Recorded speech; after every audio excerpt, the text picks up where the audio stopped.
একটা অবাক করা হাদিস শোনায়।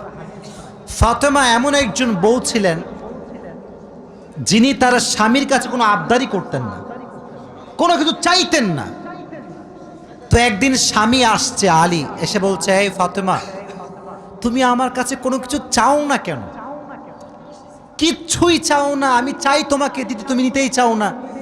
আজকে তুমি এমন একটা কিছু চাইবা যেটা খাওয়ার জিনিস হবে, আমি তোমাকে নিয়ে এসে খাওয়াবো, আমি তোমাকে নিয়ে এসে আমি তোমাকে নিয়ে এসে তো ফাতেমা বলছেন, না দরকার না। কি দরকার, থাক না, কোনো প্রয়োজন নাই।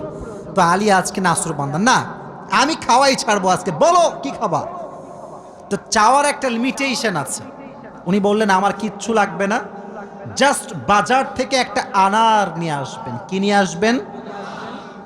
তো আলী রাদিয়াল্লাহু তাআলা আনহু বলছে, ঠিক আছে যাও, আমি যাচ্ছি তোমার জন্য